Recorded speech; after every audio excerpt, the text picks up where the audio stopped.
JB타임즈. 네, 더마과 함께 시선 집중의 문을 열겠습니다. 어서 오세요. 네, 안녕하세요. 더마카입니다. 정석훈 님이 또 한 주가 시작되네요. 그래도 시선 집중과 종배형이 있어서 월요일 아침을 반길 수 있을 것 같습니다. 라고 느낌표 딱 찍어주셨는데 네. 월요병도 날려버리는 시선 집중. 오늘도 삐딱선 정신에 입각해서 주요 뉴스 챙겨드릴 거고요. 예. 8892님은 베이징 겨울올림픽 그래도 어찌어찌 잘 마무리한 것 같네요. 어제 그러게요. 폐막식도 잘 봤습니다. 라고 해주셨는데 끝났죠, 어제. 네, 어찌어찌 그래도 잘 마무리가 됐다. 네. 개막식 한복 논란과 쇼트트랙 편파 판정 등 여러 얼룩을 좀 남기긴 했습니다. 베이징 겨울올림픽 어제 끝났고요. 그래도 우리 선수들은 멋진 경기를 보여줬고 금메달 2개, 은메달 5개, 동메달 2개로 종합 14위에 오르면서 원래 목표했던 금메달 한두 개, 종합권 15위권을 달성을 했고요. 네. 오는 3월 4일부터는 베이징 겨울 패럴림픽이 또 있습니다. 네. 우리 선수단은 한 30명 정도 남짓 출전을 한다고 하는데요. 우리 선수들 또 응원하면서 보겠습니다. 우리 선수들 고생 많이 하셨고요. 끝났잖아요. 네. 이제 맛있는 거 좀 많이 먹었으면 좋겠는데 제가 이 말씀을 특별히 드리는 이유가 저번에 저희 차준환 선수 인터뷰했잖아요. 네. 그때 식단 얘기 제가 질문하면서 저도 놀래가지고 그거 먹고 어떻게 버티나 싶어갖고. 근데 또 바로 겨울체전이 시작이 되더라고요. 아이고 참. 네. 세계선수권 대회도 있고 그래서 네. 우리 선수들 그렇지만 달콤한 휴식은 며칠 정도 즐길 수 있지 않을까 그러게요. 기대를 좀 해보고요. 네. 뉴스와 분석이 함께하는 JB타임즈 오늘 주목할 뉴스들 바로 챙겨드리겠습니다. 네. 첫 번째 뉴스는 어떤 건가요? 안철수 후보가 긴급 기자회견을 열고 단일화 결렬을 선언하지 않았습니까? 네. 관련 오디오부터 한번 들어주시죠. 저는 이제부터 저의 길을 가겠습니다. 저의 단일화 제안으로 혼란을 느끼셨던 국민들께 진심으로 사과드리고 양해의 말씀드립니다. 저는 윤석열 후보께 본선거 3주의 기간 중 일주일이라는 충분한 시간을 드렸습니다. 단일화가 성사되지 못한 책임은 제1야당과 윤석열 후보에게 있음을 분명하게 말씀드립니다. 네, 저의 길을 가겠다라고 얘기를 했는데 네. 정말 최종 결렬이 맞을까요? 예를 들어서 국민의힘 선대본의 이양수 수석 대변인은 마지막까지 최선을 다하겠다. 계속 함께 노력하기를 바란다. 이런 식으로 말을 했어요. 네. 불씨가 완전히 꺼진 건 아니다. 이걸 주장한 거 아니겠습니까? 근데 제가 볼 때는 이런 그 말은 유권자의 관심을 계속 붙들어두기 위한 정치적 수사일 것 같습니다. 어허. 정말로 그 불씨가 꺼졌느냐 안 꺼졌느냐가 아니라 불씨를 최종 꺼트리지 않기 위해서 어떻게 했어야 되는가 주목할 점이 하나가 있는데요. 네. 안철수 후보가 단일화 결렬 선언한 게 어제 오후 1시 반이었잖아요. 그렇죠. 그리고 나서 윤석열 후보가 관련해서 입장 밝힌 거 봤습니까? 예를 들어서 불씨를 정말로 최종적으로 안 꺼트리기 위해서 제가 볼 때는 마지막으로 나설 수 있는 사람은 윤석열 후보거든요. 그렇죠. 그것도 이제는 공개적으로 나서야 되는 거죠. 아하. 왜 그러냐면 안철수 후보가 공개적으로 결렬을 선언했기 때문에 뒤에서 어떻게 조정을 해가지고 다시 안철수 후보가 입장을 번복한다? 이건 모양새가 안 나오는 거예요. 형식상 그럴 수가 없는 거죠. 네. 그러니까 정말로 국민의힘이나 윤석열 후보 입장에서 안철수 후보의 입장 선회를 바라고 그걸 유도한다면 방법은 이제 그러니까 수는 하나밖에 없는 거죠. 윤석열 후보가 공개적으로 나서가지고 호소를 하거나 다시 뭔가를 역제안하거나 네. 이런 거 말고는 제가 볼 때는 방법이 없거든요. 근데 윤석열 후보는 어제 묵묵부답이지 않았습니까? 네. 공개적으로 아무 이야기를 하지 않았다라는 것은 정말로 잡고자 하는 의지가 그만큼 있는 것이냐라고 하는 것을 반문을 던지는 그런 한 장면이다. 이렇게 봐야 되는 거고요. 네. 다시 한번 말씀을 드리지만 대국민 기자회견까지 열어서 선언을 한 사안을 뒤집는다? 그렇게 되기에 만약에 그렇게 된다면 그건 철수 그 자체보다 철수의 형식이 문제가 되는 거죠. 그렇기 때문에 이거는 웬만한 명분 아니고는 되돌리기가 쉽지가 않다. 이렇게 봐야 되는 거고 네. 그래서 조금 전에 윤석열 후보의 대응을 제가 짚은 겁니다. 그러면 일명 정치인들 흔히 그런 말 많이 하잖아요. 돌아갈 다리를 태워버렸다. 그건 안철수 후보가 옛날에 했던 표현이죠. 네. 예. 그러면 안철수 후보는 지금 단일화에 대해서는 돌아갈 다리를 태웠다. 이런 말씀이신 건가요? 제가 볼 땐 그렇습니다. 네, 그러면서 어제 안철수 후보가 이제 기자회견에서 그런 얘기도 했잖아요. 단일화 제안을 거둬들인 이유에 대해서 설명을 하면서 국민의힘 인사들의 발언도 좀 얘기를 했습니다. 네. 정치 몰입의 짓을 서슴지 않았다. 이런 얘기까지 했는데 네. 특히 이준석 대표의 어제 발언이 꽤 논란이 됐거든요. 네. 한번 들어보시죠. 고인이 갑자기 불시에 돌아가셨는데 고인의 유지를 어디서 확인합니까? 아니 그러면 국민의당에 유세차 운전하시는 분들은 아니면 버스 운전하시는 분들은 그 들어가기 전에 유서 써놓고 가십니까? 네, 이 발언에 대해서 국민의당이 사과를 요구하고 나섰고요. 예. 반면에 이준석 대표는 할 수 있는 지적이었다. 그러면서 단일화 결렬 선언에 대해서도 조변석계라고 받아쳤는데 네. 이렇게 말이 부딪히는 상황. 음. 그래도 일부 언론은 여전히 단일화 가능성이 살아있다. 이렇게 또 주관을 실었더라고요. 글쎄요. 전망인지 희망인지는 잘 모르겠고요. 네. 아무튼 근데 이준석 대표가 이 말을 한 게 이제 어제 KBS 일요진단 라이브에 이제 그 나가서잖아요. 네. 그래서 이게 또 결정적 영향을 미친 것이냐 이걸 좀 봐야 되는데 어제 대국민 결렬 선언을 보면 그 안철수 후보가 이런 말을 해요. 상을 마친 어젯밤. 그러니까 지금 기점으로 하면 그저께 밤이 되는 거죠. 그렇죠. 더 이상 답변을 기다리는 것은 무의미하다고 결론을 내렸다. 그러니까 이준석 대표가 KBS에 나가서 이런 말을 하기 전날 밤에 본인은 결론을 내렸다고 대국민 결렬 선언에서 밝혔기 때문에 네. 일부러 이걸 밝혔는지는 모르겠어요.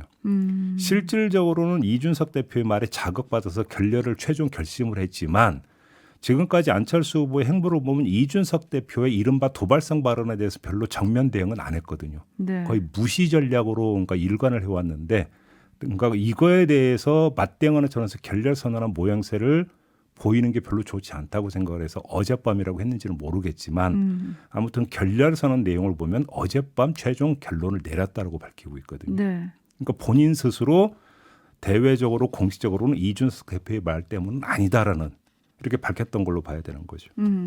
그럼 이제 앞으로 어떻게 되는 건가요? 이게 이제 주목거리인데요.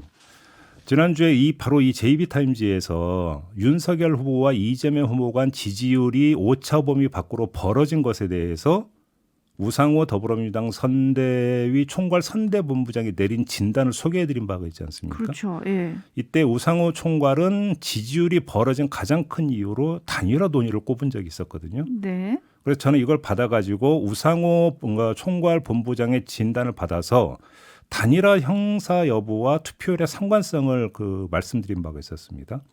요걸 좀 이어가서 한번 좀 말씀을 드렸으면 좋겠는데 제가 볼 때 이번 주 여론조사에서 두 후보의 지지율 차가 다시 오차 범위 안으로 좁혀지느냐 아니냐 이걸 볼 필요가 있다고 생각합니다. 네. 만약에 오차 범위 안으로 좁혀지게 된다면 여권 지지층의 총결집 총매제로 단일화 결렬 선언이 작용을 한다 이렇게 봐야 되는 것이죠. 이렇게 되면 다시 해볼 만한데 그럼 다시 모입시다. 이런 분위기가 작동되면서 여권에게 이게 호재로 작동을 하면서 분위기를 업시킬 수 있다라는 이야기가 되는 거고요. 네. 그럼에도 불구하고 오차 범위 밖 판세가 유지가 된다. 이번 주 여론조사에서. 네. 이렇게 되면 어떻게 되겠습니까? 정반대로 안철수 후보의 단일화 결렬 선언이 오히려 윤석열 후보 우세의 보증서로 기능하게 된다는 거죠. 아하. 결렬 선언까지 났는데 오차 범위 밖에서 윤석열 후보가 앞서간다. 이거 게임 상당히 어려운 것 같다. 네. 이런 간접 메시지를 던지게 되는 거 아니겠습니까? 네. 그렇기 때문에 단일화 결렬 선언 이후에 그러니까 조사가 이루어지는 여론조사 결과가 어떻게 나올 것인가 이걸 좀 봐야 될 것 같은데 제가 왜 이 말씀을 드리냐면 지금은 선거 막판입니다. 네. 무엇보다도 중요한 건 유권자들의 승리의 전망, 승리에 대한 확신이거든요.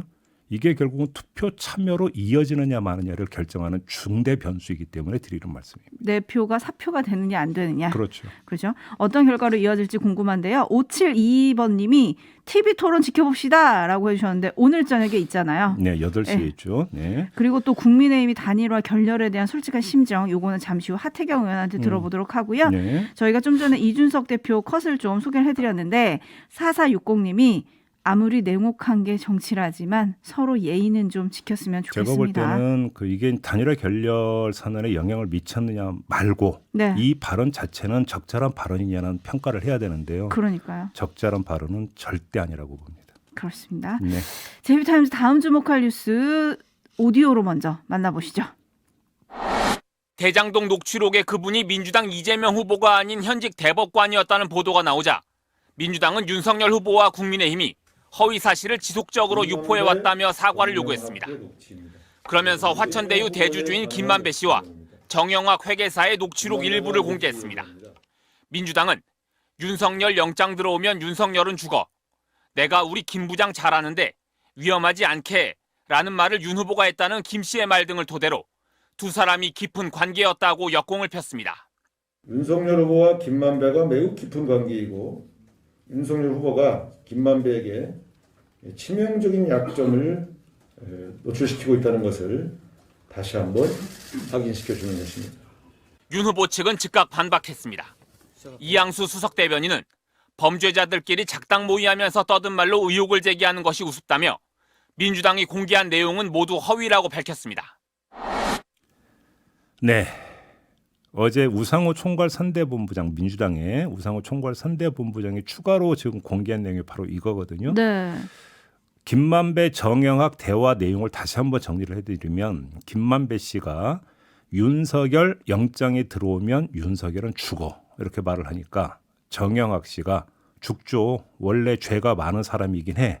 이렇게 대꾸를 합니다. 네. 그러자 김만배 씨가 다시 되게 좋으신 분이야. 나한테도 꼭 잡으면서 내가 우리 김 부장 잘 아는데 위험하지 않게 라고 했다. 이렇게 말을 했다라는 거예요. 네, 윤석열 후보 말했다는 거죠. 자, 이걸 어떻게 읽어야 될 것인가? 지금부터 이제 독법을 좀 발의를 해야 될 것 같은데요. 네, 안 그래도 매누님이 날카로운 분석으로 만배의 뒷배가 누군지 찾아주세요, 종배형 이렇게 또 보내주셨거든요. 분석해 주시죠. 만배, 뒷배, 종배 라임입니까 지금? 네, 아 예. 찾아주시죠. 솔직히 파편적인 한두 마디를 가지고 관계를 해석하고 규정한 건 제가 볼 때는 문제가 있습니다. 결국 발언의 맥락을 봐야 되는 거잖아요. 근데 지금까지 나온 그 윤석열 후보 관련 김만배 씨의 발언은 세 조각입니다. 첫 번째는 내가 갖고 있는 카드면 죽어라고 네. 했던 발언이 있었고, 두 번째는 욕하는 사이라고 또 했던 발언이 있었죠. 그리고 요번에 이제 이게 지금 공개가 된 건데 이 세 조각을 종합하면 어떻게 될까요? 연결이 될까 아니면 배치될까 이걸 봐야 되는 거잖아요. 네네. 내가 갖고 있는 카드면 죽어라고 하는 발언과 영장 들어오면 죽어라고 하는 발언은 뭔가 연결이 된다라고 볼 수 있는 측면이 있습니다. 네. 김만배 씨가 윤석열 후보에게 치명적인 뭔가를 쥐고 있다는 의미로 해석할 수 있는 소지가 다분한 발언이라고 봐요. 근데 중요한 건 자, 만약에 정말로 이런 취지로 이야기를 했다면 이런 발언 속에 묻어나오야 되는 윤석열 후보에 대한 태도나 감정은 별로 좋은 게 아니어야 되는 겁니다. 맥락상 그렇게 돼야 되는 거겠죠. 네. 그러면 그러니까 또 하나 체크를 해야 되는 것은 김만배 씨의 말에 녹아있는 윤석열 후보에 대한 태도 또는 감정인데 윤석열 후보를 겨누는 듯한 말과는 달리 되게 좋으신 분이야 어허. 라고 감정 표현을 지금 하고 있거든요. 네. 매치가 되질 않습니다. 그러네요. 제 차원에서는 제가 독해력이 짧아서 그런지는 모르지만 매치가 되질 않는다는 거고요. 이것과는 별도로 추출해야 하는 한 가지 점이 있는데 윤석열 후보는 김만배 씨를 상갓집에서 얼굴 한번 본 사이로 일축하지 않았습니까? 네. 근데 김만배 씨는 일관되게 윤석열 후보와의 모종의 관계를 반복적으로 얘기하고 있다는 점. 과연 이것이 그냥 그러면 위세떨기용으로 윤석열 후보를 팔고 있는 것이냐, 팔았던 것이냐. 네. 다른 사람도 아니고 정영학 씨하고의 대화에서 이야기하는 거잖아요. 다시 말해서 서로 내밀한 이야기를 주고받았던 파트너잖아요. 네. 네. 위세떨기용이라고 한다면 그 상대가 정영학 씨라고 하는 것도 사실 좀 이해가 되지가 않는 부분이 있죠. 왜냐하면 김만배 씨를 잘 모르는 자신을 허장성세해야 되는 대상한테 그렇게 한다면 이해가 되겠는데 정영학 씨라고 한다면 이거 좀 이해가 되지 않는 부분이 있거든요. 그다음에 마지막으로 정영학 씨의 말도 주목거리인데 김만배 씨의 말에 그냥 장단 맞추는 수준이 아니라 그 또한 뭔가 알고 있다는 듯이 말하고 있지 않습니까? 네. 뭐 죽죠. 원래 죄가 많은 사람이긴 해. 이렇게 지금 대답을 한다는 거 아닙니까? 네네. 그럼 본인도 뭔가 알고 있다는 뜻이 되는 거잖아요. 따라서 김만배, 정영학 두 사람이 지금까지 공개된 것 외에 윤석열 후보 관련 정보를 더 공유하거나 대화를 더 나눈 게 있는지. 그래서 그런 어떤 그 바탕 위에서 이런 대화가 지금 돌출이 된 건지 이걸 지금 파악을 해야 되는데 뭐 대화력이 없으니 알 수가 없다는 것이죠. 그러게요. 지금 쭉쭉님 같은 경우는 좋은 분이야라는 거는 비꼬는 표현이 아니겠냐. 이게 이런 바로 억양이 나와야 되는 거거든요. 네, 이런 의견도 보내주셨고. 근데 말 그대로 활자화된 것만 갖고는 파악하기 힘든 그렇죠. 뉘앙스라는 게 있는 거죠. 네, 8891님은 그분과 이재명 후보를 연결시키던 언론과 정치인들 이제는 인정해야 하는 거 아닌가요? 라고 보내주셨는데 반면에 국민의힘은 오히려 우상호 본부장의 이런 녹취록 공개와 허위 발언은 특검의 도화선이 될 거다 라면서 반발하고 나섰고요. 김만배 씨 측 자료가 어떻게 민주당 총괄선대 본부장에게 제공이 된 건지 이게 바로 김만배와 이재명 후보가 한 배를 탔다고 생각하기 때문이 아니겠냐 이렇게 또 따져 물었던데요. 근데 그런 식으로 따지면 예를 들어서 이제 그분이 처음 나왔을 때 이게 이제 그 보수 언론에 그러니까 그 첫 보도가 나왔고 그걸 토대로 지금 또 이제 그 국민의힘 공세를 펴지 않았습니까? 그렇죠. 그럼 일체 이런 대화력 유출이 되지 않은 상태에서 우상호 총괄 선대본부장한테 들어갔다면 모종의 관계가 또 있는 거냐, 커넥션이 있는 거냐 의심해 볼 수 있지만 이미 한국일보가 입장에서 지금 보도를 계속 연타로 하고 있지 않습니까? 네. 이 점을 좀 봐야 되는 거죠. 네. 아무튼 오늘 저녁 8시 중앙선거관리위원회가 주관하는 첫 법정 TV 토론이 있는데 네. 주제가 경제입니다. 당연히 부동산 얘기 나올 거고 대장동 얘기 나올 것 같은데 어떤 후보가 어떤 얘기를 하는지 궁금하시다면 시선 집중을 볼 수 있는 유튜브 채널 MBC 라디오 시사에서 이 토론도 생중계가 예. 되니까요. 예. 요걸로 챙겨보시면 되겠습니다. 예. 제이비타임즈 다음 주목할 뉴스는 어떤 건가요? 이재명 후보가 어제 경기도 안양 유세를 하면서 이렇게 말했습니다. 미안한 얘기지만 언론에서 저를 맨날 욕만 한다. 전 요만한 게 이만하게 나온다. 어허. 상대방은 이만한 게 요만하게 나온다. 라고 말했습니다. 이제 크기를 얘기한 건데 뭐 대충 감 잡으셨죠? 네. 그러자 파란색 풍선을 들고 있던 몇몇 지지자들이 유세차 앞에 앉아있던 10여 명의 취재진들의 머리를 풍선으로 치면서 기레기라고 야유를 보냈다고 하고요. 어허. 발길질을 한 지지자들도 있었다. 이런 보도가 어제 나왔습니다. 네, 민주당 선대위가 유감을 표명을 하기는 했죠. 네, 취재진에 대한 물리적 행위나 취재 방해 행위에 대해서는 단호하게 반대한다면서 이런 행위에 대해서는 단호하게 조치하겠다 이렇게 밝혔는데요. 뭐 이건 뭐 토달고 말고 할 것도 없는 것 같습니다. 언론이 보도의 자유를 구가하는 만큼 그런 언론의 표현의 자유를 구가할 권리 국민한테 당연히 있습니다. 언론도 비판의 대상이죠. 하지만 그건 의견 표현의 영역에서 전개되는 일이어야 되는 거죠. 네. 의견 표현과 감정 배출은 다른 문제 아니겠습니까? 네. 발길질은 의견 표현이라고 볼 수가 없습니다. 네. 반면에 저는 요만한 게 이만하게 나오고 상대방은 이만한 게 요만하게 나온다. 이재명 후보의 이 말은 어떻게 평가하세요? 아주 직접적인 바로미터가 있죠. 김혜경 논란과 김건희 논란. 네. 두 배우자 논란이니까 이만하게 다루는지 요만하게 다루는지 한번 비교해 보시면 금방 답 나오지 않겠습니까? 알겠습니다. 네. 비교해 볼게요. 네, 이렇게 마무리하겠습니다. 네, 더마카 수고하셨습니다. 고맙습니다.